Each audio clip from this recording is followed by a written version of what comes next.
조용한 기도로 수요 예배를 하나님께 올려드리겠습니다. 주님, 성령 도와주시옵소서.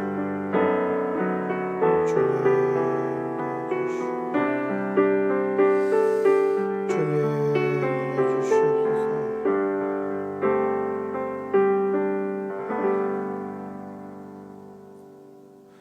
찬송가 421장 찬송하시겠습니다. 찬송가 421장입니다. 찬송가 421장.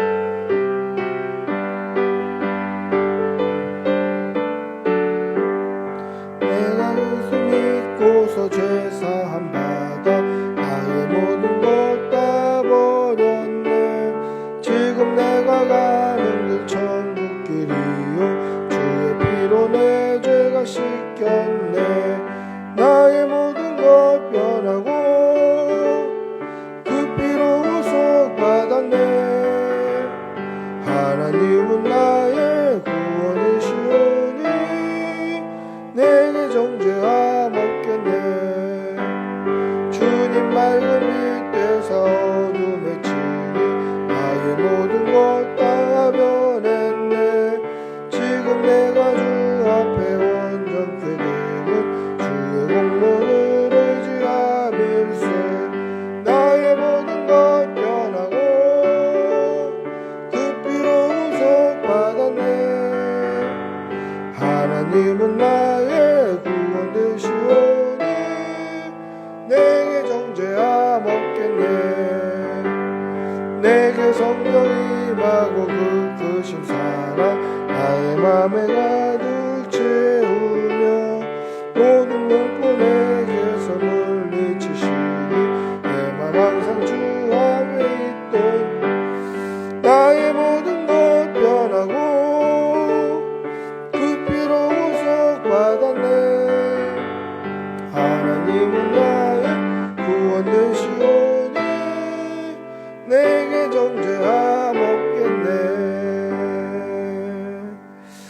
아멘. 기도하겠습니다.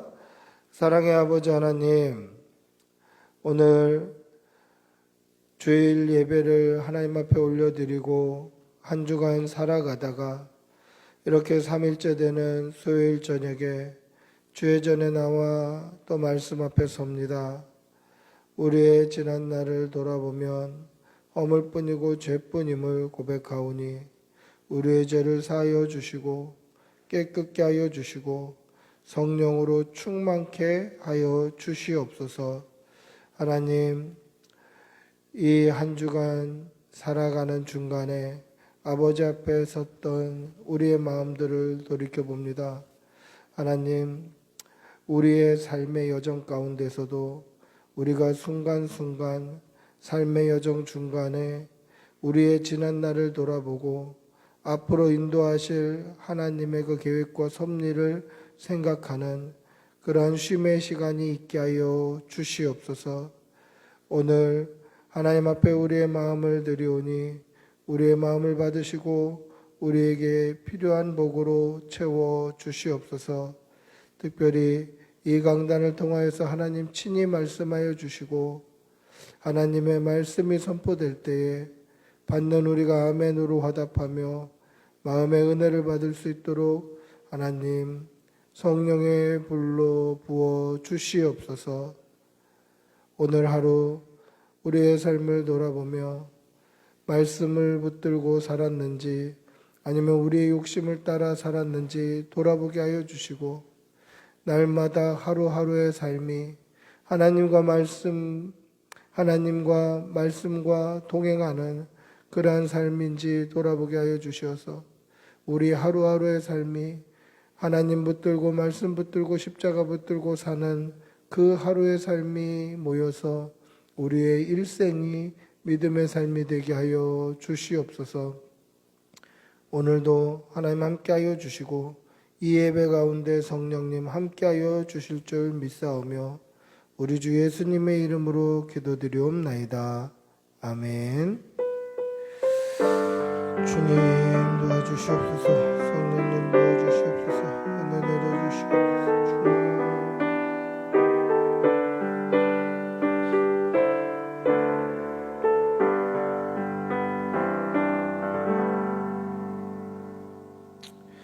하나님의 말씀 함께 보시겠습니다. 말씀은 레위기 6장 1절에서 7절입니다. 레위기 6장 1절에서 7절. 레위기 6장 1절에서 7절입니다. 구약성경 레위기 6장 1절에서 7절입니다.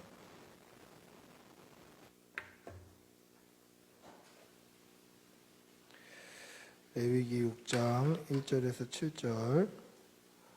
우리 천천히 한 목소리로 함께 읽겠습니다. 레위기 6장 1절에서 7절입니다. 같이 읽습니다.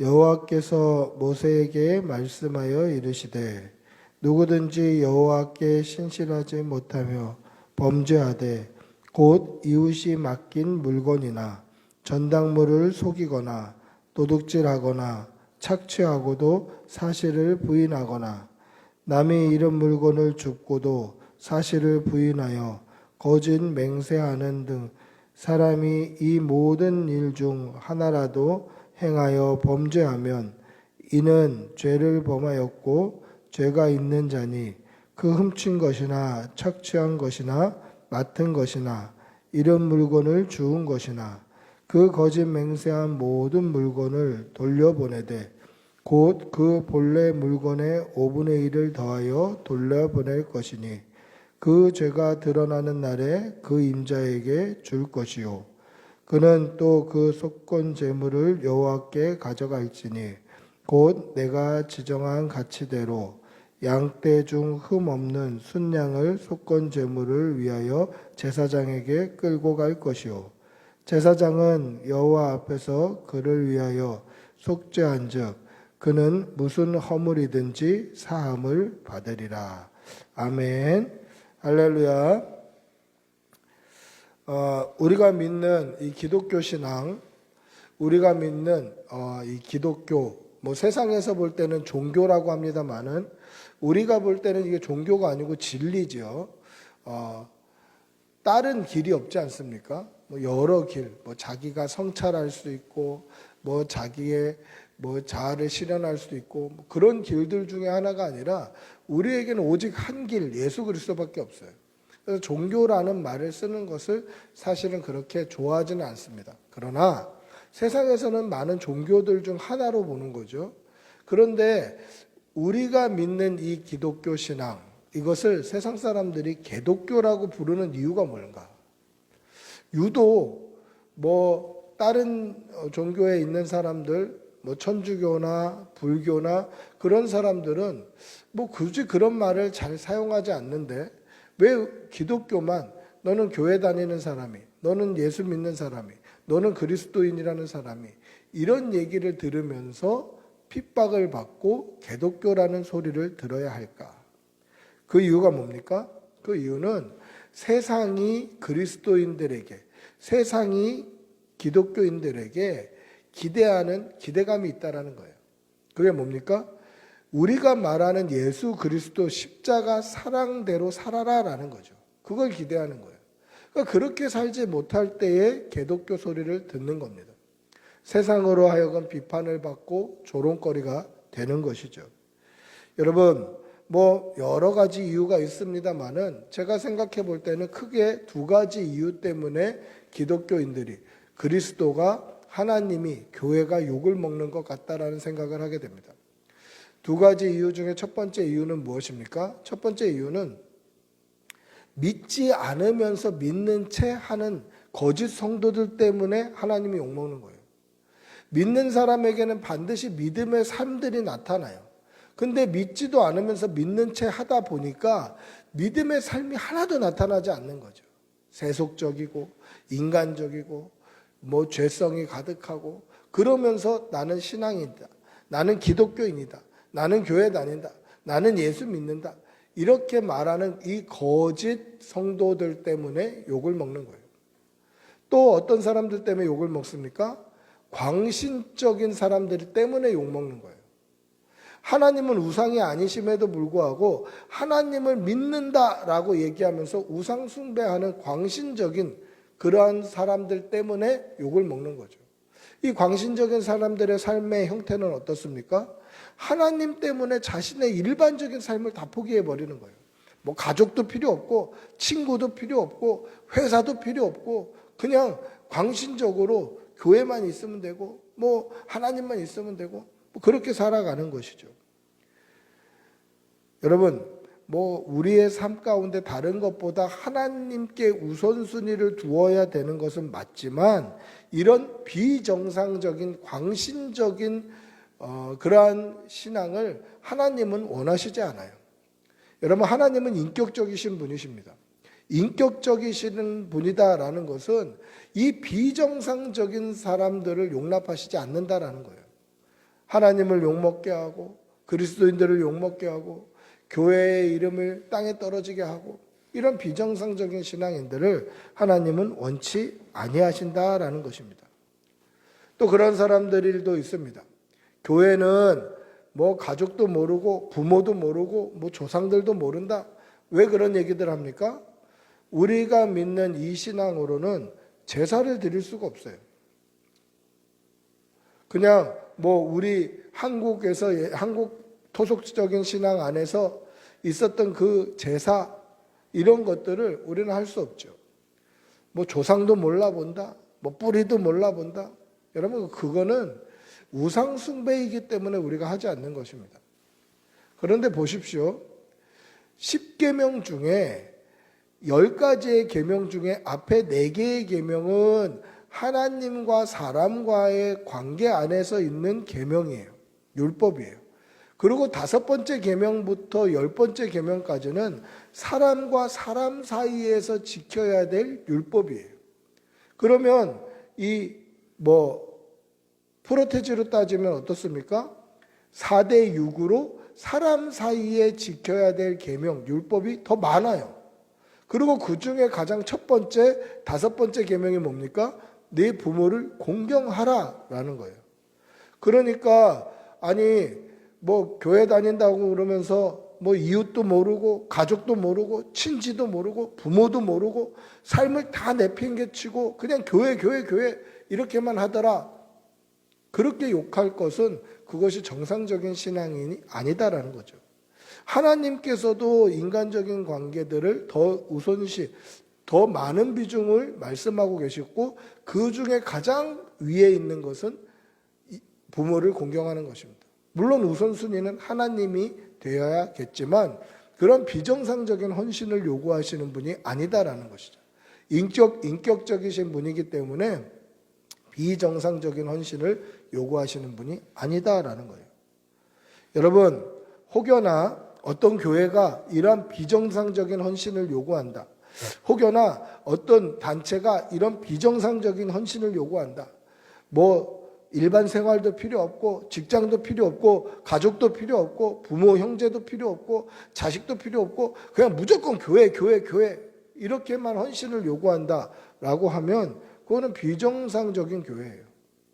특히 이단들, 그 이단들 가운데서도 교주 우선주의의 이단들, 뭐 신천지나 통일교나 안상홍 증인회나 JMS나 이런 교주 중심의 이단들, 사이비 교주들 중심의 이단들에게 이런 양태가 일어나는 거예요. 정상적인 기독교 신앙은 그렇지 않다라는 것이죠. 물론 우선순위는 하나님입니다만은 이웃도 사랑해야 하는 것이죠. 여러분, 하나님과의 영적인 관계만큼 사람들과의 인간적인 관계, 이것도 중요하다는 사실을 꼭 기억하시기를 바랍니다. 따라서 오늘 우리가 읽은 본문 7절에 보시면 이런 표현이 등장합니다. 그는 무슨 허물이든지 사함을 받으리라. 여러분, 오늘 이 본문 1장 1절부터 7절 중에 이 7절에 있는 이 표현 때문에 우리가 혹여나 잘못 생각해서 그냥 하나님께 구하기만 하면 하나님께서는 무슨 허물이든지 다 사해 주신다. 그러니까 사람과의 관계 속에서 주는 상처나 그런 것들에 대해서는 내가 미안해 할 필요가 없다. 이렇게 생각해서는 안 된다라는 것이죠. 여러분, 2007년도에 개봉한 영화 중에 밀양이라는 영화가 있습니다. 전도연 씨, 송강호 씨 주연, 또 세계적인 감독인 이창동 감독의 영화, 이 밀양이라는 영화가 있었죠. 저는 이 영화를 볼 수 있는 기회가 많이 있었지만 한 번도 끝까지 보지를 않았어요. 그냥 중간중간 조금씩 보고 끝까지 안 봤어요. 안 본 이유가 뭐냐면 마음이 불편했기 때문에 안 봤어요. 야, 이 감독은 어떻게 이렇게 잘못된 그리스도인들의 모양들을 이렇게 잘 묘사할 수 있었을까? 정상적이지 않은 그리스도인의 모양이 완전 집합이 되어 있는 그런 영화처럼 보였어요. 그 왜 불편했냐면 영화는 영화일 뿐, 뭐 오해하지 말자 이럴 수 있습니다만은 정말 그렇게 신앙생활 하는 사람들이 실제로 있기 때문에 더 불편한 거예요. 그 영화에서 나타난 잘못된 신앙의 양태, 이 잘못된 신앙생활의 그 상태들이 실제로 그렇게 살아가는 사람들이 있는 거예요. 가장 충격적으로 다가왔던 장면은 이런 장면이에요. 이 주인공이 젊은 나이에 과부가 되죠. 남편이 교통사고로 죽어버립니다. 그래서 하나밖에 없는 아들을 데리고 남편의 고향인 밀양으로 내려가서 사는 거예요. 여러분, 자신의 고향이 아니에요. 남편의 고향으로 내려가서 사는 거예요. 그러니까 자기는 아는 사람이 없어요. 그러나 남편을 추억하고 싶어서, 남편과 같이 있는 것처럼 느끼고 싶어서 남편의 고향으로 내려간 거예요. 이 주인공의 마음을 읽어낼 수 있겠습니까? 왜 밀양이라는 곳을 택했는가? 위로받고 싶었던 거죠. 그런데 하나밖에 없는 아들이 유괴를 당해요. 그래서 거액의 돈을 요구합니다. 그래서 그 돈을 막 마련하려고 백방으로 쫓아다니는데 아는 사람도 없고 그러다 보니까 이 돈 마련하는 것도 힘들고 뭐 이런 상황 가운데서 이 아이가 시체로 발견하는, 사랑하는 아들이 시체로 발견되는 거예요. 이 주인공이 당할 그 큰 슬픔과 무너지는 절망감, 이게 이해가 되십니까? 남편을 추억하기 위해서 남편의 고향으로 와서 그곳에서 남편을 추억하며 살고 싶었는데 거기가 지옥과 같은 하나밖에 없는 아들이 죽는 장소가 되어버린 거예요. 그런데 이 절망 가운데 있던 주인공이 예배를 통하여서 마음의 위로를 받기 시작해요. 위로가 없고 절망이었던 그 사람의 마음에 이제 위로가 찾아오는 거죠. 예배를 통해서 위로가 일어나요. 왜 이렇게 얘기하냐면 바른 믿음으로 믿음에 깊이 있게 들어가지 못한 상태였다라는 것을 강조하고 싶어서 그래요. 여러분, 믿음이라기보다는 사실은 인간적인 위로와 인간적인 그러한 평안함을 맛본 거예요. 그래서 내 마음의 이 쓰라림, 이 고통, 이 절망감의 원인이 뭔가? 그것은 내 아들 죽인 그 사람을 내가 용서하지 못했기 때문에 이런 마음에 쓰라림들이 있다라고 판단을 해서 용서해야 되겠다. 그래서 이제 마음의 짐을 덜고 좀 자유해야 되겠다. 이 생각을 가지고 자신의 아들을 죽인 범인을 찾아가는 장면이 이 영화의 하이라이트예요. 딱 찾아갔는데 자기는 지옥을 사는 것 같은 삶을 살고 있고 절망을 살아가는 삶을 살고 있는데 그 가운데 예배를 통해서 이제 겨우 위로받기 시작했는데 이 범인은 너무너무 혈색이 좋은 거예요. 평안한 거예요. 자기는 지옥과 같은 삶을 살고 있는데 범인은 평안한 거예요. 그래서 내가 예수 믿게 되어서 당신을 용서할 이제 용기가 생겼다라고 얘기를 하자 이 범인이 뭐라고 얘기하냐면 나는 이미 지금 이곳에서 하나님을 만나서 이미 하나님으로부터 용서를 받아서 평안한 삶을 살고 있습니다. 어머니도 평안해지시기를 기도하겠습니다. 이래버리는 거예요. 그러니까 내가 용서하지 않았는데 어떻게 용서를 받아? 그 마음에 분노가 일어나면서 이 교도소 밖으로 와서 혼절을 해버려요. 그리고 하나님을 향해 원망하기 시작하는 거죠. 그러니까 하나님을 믿는 믿음으로 말미암아 얻은 위로가 아니었고 그냥 인간적인 위로를 얻은 거예요. 믿음으로 말미암아 그 속에서부터 일어나는 진짜 기쁨이 아니었다라는 것이죠. 물론 비판의 여지는 많지만 오늘 이 영화의 이야기를 통하여서 이야기하고 싶은 것은 과연 하나님과 나 사이에 이 회개만 이루어지면 사람에게는 용서를 구하지 않아도 될까? 오늘 우리가 읽은 본문 7절의 말씀, 무슨 허물이든지 사함을 받으리라 라는 것이 하나님께만 사함을 받으면 되는 것인가? 여러분, 우리가 받은 이 구원받는 길은 예수 그리스도의 십자가 대속을 믿는 믿음으로 말미암아 구원을 받는 것입니다. 예수님께서 십자가에 달려 죽으신 것이 내 죄 때문이라는 사실을 내가 믿는 믿음으로 말미암아 예수님의 십자가의 죽으심이 내 죄를 대속하셨던 대속의 은혜다. 내 죄에 대한 죄값을 대신 받아주신 것이다. 라는 것을 믿는 믿음으로 구원받는 거예요.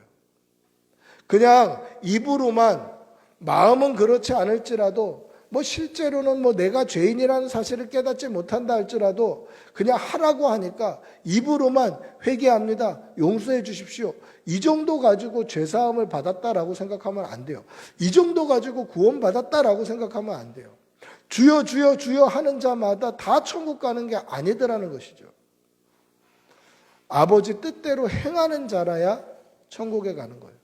그럼 아버지 뜻대로 행하는 그러한 죄 용서, 그러한 회개가 무엇입니까?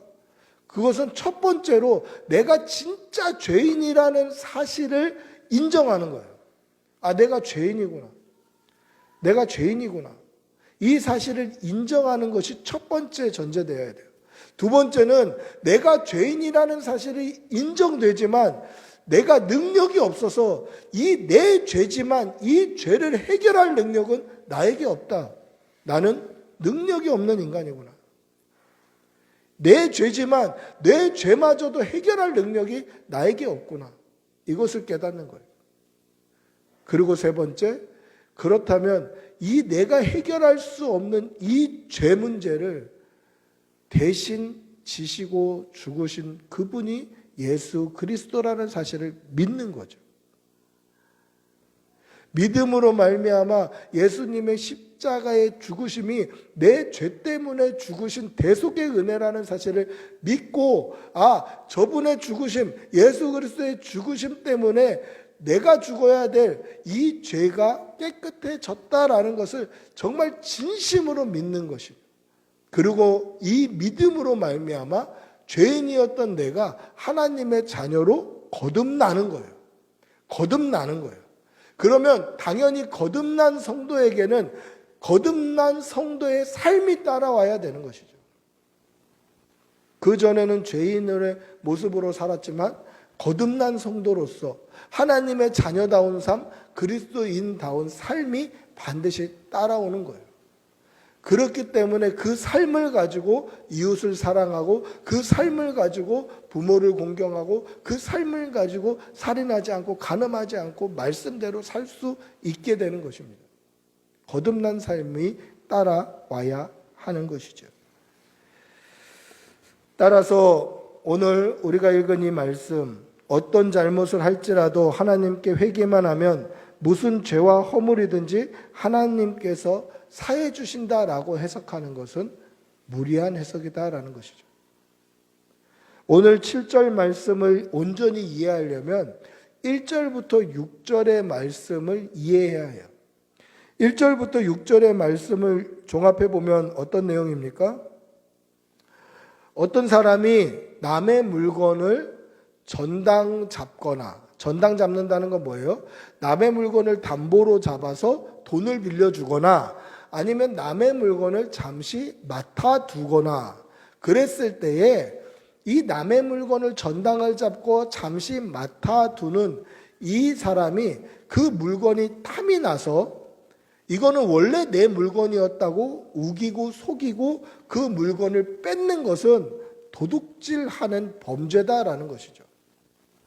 또는 남의 물건을 주었을 때, 그 잃어버린 물건을 주었을 때 이것은 주순 게 아니라 원래 내 거다라고 탐심을 가지고 우기고 속이고 하는 것은 도둑질하는 범죄다라는 것입니다. 그런 죄가 드러났을 때 어떻게 하냐? 그 물건을 돌려줄 뿐만 아니라 그 물건 값에 5분의 1을 더해서 돌려주어야 한다라는 것이죠. 그리고 나서 속건 제물을 하나님 앞에 드려라 라는 거예요. 즉 뭔가 죄를 지으면 사람 앞에 먼저 5분의 1의 죄의 용서를 구하고, 왜 5분의 1을 더하라고 그럽니까? 여러분, 만약에 제가 100만 원을 주셔서 그것을 갖고 싶어서 내가 그것을 내 거라고 우기고 쓰면 도둑질하는 거죠. 원래 주인이 나타나면 그냥 100만 원만 주면 될 것 같은데 그게 아니다라는 거예요. 120만 원을 줘야 돼요. 5분의 1을 얹어서 줘야 돼요. 그러면 원 주인은 100만 원 잊어버렸다가 100만 원 찾으면 본전이고 손해가 없는데 왜 5분의 1을 얹어서 주라고 말씀하실까? 그것은 저에게 그게 죄라는 것을 깨닫게 하시기 위해서 물질적인 손해를 끼치게 만드시는 거예요. 그리고 5분의 1을 얹어줌으로 말미암아 내가 내 거라고 우김으로 말미암아 그 사람이 받았을 상처, 그 사람이 받았을 실망감, 상실감, 그것을 물질로 보충해라라는 거예요. 이게 있은 후에 속건 제물을 가지고 하나님 앞에 회개를 하라라는 것이에요. 그러니까 무슨 죄를 지었을 때 하나님께만 회개하면 끝나는 게 아니라 사람에게도 용서를 구하고 하나님께도 용서를 구해라라는 거예요. 무슨 죄를 지었을 때 그냥 회개만 하면 끝나는 게 아니라 사람에게도 용서를 구하고 하나님께도 용서를 구하는 이런 이중적인 회개가 있어야 된다라는 것을 말씀하고 있는 것입니다. 그러면 이런 오해가 생기죠. 예수 그리스도의 보혈이면 충분한 거 아닙니까? 예수 그리스도의 보혈이면 끝나는 거 아닙니까? 근데 5분의 1은 뭐고 사람에게 용서를 구하라는 것은 뭡니까? 여러분, 예수 그리스도의 보혈이면 충분합니다. 예수 그리스도의 보혈이면 충분하죠. 이사야 1장 8절에 보면 이렇게 말씀합니다. 여호와께서 말씀하시되 오라 우리가 서로 변론하자. 너희의 죄가 주홍 같을지라도 눈과 같이 희어질 것이요 진홍같이 붉을지라도 양털같이 희게 되리라. 예수 그리스도의 피로 씻음을 받으면 아무리 죄의 얼룩이 더럽다 할지라도 양털같이 눈과 같이 깨끗해지는 거예요.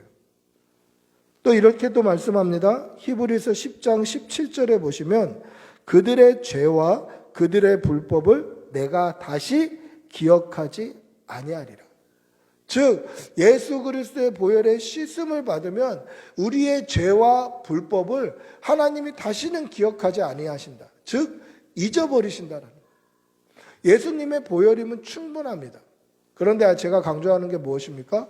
예수 그리스도의 보혈의 씻음을 받아서 거듭난 성도에게는 거듭난 성도다운 삶이 나와야 되는데 그 거듭난 성도다운 삶이 뭐냐? 이웃을 사랑하는 거예요. 제일은 하나님을 사랑하는 것이고 둘째는 이와 같으니 네 이웃을 내 몸과 같이 사랑해라. 즉 하나님 사랑하는 것과 이웃 사랑하는 것이 같은 위치에 두고 말씀하는 예수 그리스도의 말씀을 우리는 믿어야 된다라는 거죠. 첫째는 하나님 사랑하고 둘째는 이와 같으니 그것과 같은 수준이니 네 이웃을 네 몸과 같이 사랑해라. 이게 거듭난 성도의 삶이다라는 것이죠. 예수 그리스도의 보혈로 죄 씻음을 받은 성도는 죄 씻음을 받은 성도답게 살아야 되는데 그것이 무엇이냐? 이웃을 내 몸과 같이 사랑하는 거예요. 즉 무슨 죄가 있다면 우리는 2번의 용서를 구해야 합니다. 하나님 앞에 회개해야 되고 혹여나 내 죄로 내 범죄로 말미암아 상처받았어요. 상실감을 느꼈어요. 마음에 뭔가 절망을 맛봤을 그러한 성도들 또는 이웃들, 그러한 가족들을 위해서 용서를 구해야 하는 것입니다. 요한일서 1장 9절에는 뭐라고 말씀합니까? 만일 우리가 우리의 죄를 자백하면 그는 미쁘시고 의로우사 우리 죄를 사하시며 우리를 모든 불의에서 깨끗하게 하실 것이니라 라고 말씀합니다. 이것은 하나님께만 회개하면 된다, 예수님께만 우리의 죄를 자백하면 끝난다, 이 말이 아니라 내 이웃을 내 몸과 같이 사랑하라 하신 그 예수님의 말씀답게 혹여나 누군가가 상처받았어요, 혹여나 누군가가 절망을 맛봤을 그러한 이유가 있다면 사람에게도 용서를 구해야 한다라는 것입니다. 그것이 성도의 삶이고 그리스도인의 삶이다라는 것입니다. 여러분, 날마다 예수 그리스도의 보혈을 의지하고 하나님과 사람 앞에서 거룩하고 흠없는 하나님의 자녀다운 삶을 살아내시기를 바랍니다. 하나님 앞에서뿐만 아니라 하나님과 사람 앞에서 거룩하고 흠없는 성도의 삶을 날마다 살아가시는 여러분들이 되시기를 축복하고 기도합니다. 한번 같이 기도하겠습니다. 같이 기도하실 때에 하나님, 우리가 하나님과 사람 앞에서 그리스도인처럼 변화된 성도처럼 거듭난 성도처럼 살아가게 하여 주시옵소서. 겉모양뿐만이 아니라 우리가 믿음으로 말미암아 정말 변화받은 삶을 살아낼 수 있도록 은혜 내려 주시옵소서. 우리 주님의 이름 한번 부르고 같이 기도하겠습니다. 주님, 인도하여 주시옵소서. 하나님, 거듭난 성도답게 변화된 성도답게 살아가게 하여 주시옵소서. 믿음으로 살아가게 하여 주시옵소서. 믿음으로 살아가게 하여 주시옵소서. 날마다 예수 붙들고 십자가 붙들고 승리하는 주의 백성들 다 되게 하여 주시옵소서. 주님, 믿음으로 사는 성도 되게 하여 주시옵소서. 성도의 삶을 살아내게 도와주시옵소서. 주님, 예수 그리스도 십자가 붙들고 승리하는 주의 백성들이 다 되게 도와주시옵소서. 주님, 믿음의 삶을 살게 하여 주시옵소서. 주님,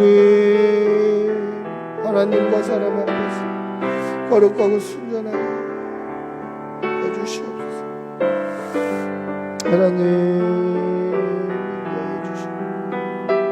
하나님 예수의 향기 나타내는 성도들이 다 되게 도와주시옵소서. 주님, 도와주시옵소서.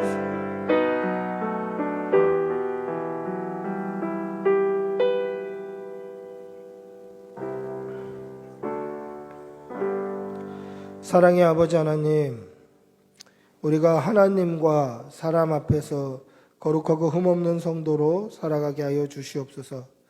우리가 믿음의 삶을 살아갈 때에 하나님 앞에서만 신실하고 경건한 것이 아니라 거듭난 성도답게, 정말 거듭난 신자답게 이전에 죄의 더러운 얼룩을 씻어버리고 그리스도인으로 하나님의 자녀로 백성으로 거듭난 사람답게 백성다운 삶을 살아내는 그런 귀한 성도들이 다 되게 하여 주시옵소서.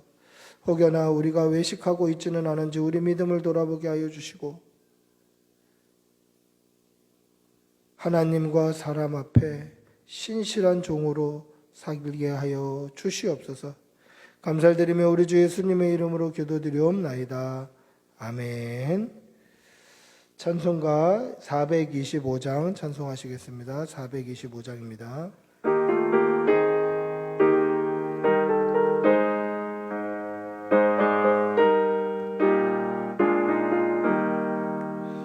주님의 뜻을 이루소서. 주의 기다리니 진흙과 같은 날 빚으사 주님의 영상 만드소서. 주님의 뜻을 이루소서. 주님 발 앞에 엎드리니 나의 맘속을 살피시사 눈보다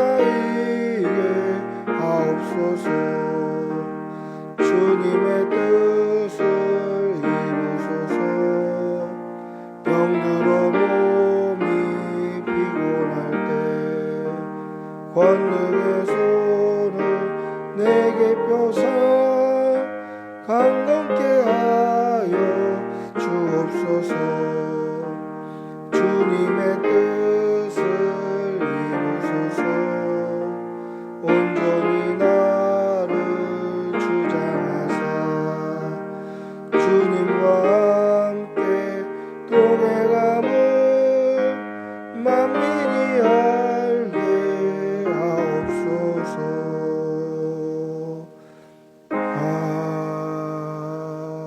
아멘. 아멘. 우리 주님 가르쳐 주신 기도로 수요 예배를 마치겠습니다. 하늘에 계신 우리 아버지여, 이름이 거룩히 여김을 받으시오며 나라가 임하시오며 뜻이 하늘에서 이루어진 것 같이 땅에서도 이루어지이다. 오늘 우리에게 일용할 양식을 주시옵고 우리가 우리에게 죄 지은 자를 사하여 준 것 같이 우리 죄를 사하여 주시옵고 우리를 시험에 들게 하지 마시옵고 다만 악에서 구하시옵소서. 나라와 권세와 영광의 아버지께 영원히 있사옵나이다. 아멘. 주님 도와주시옵소서.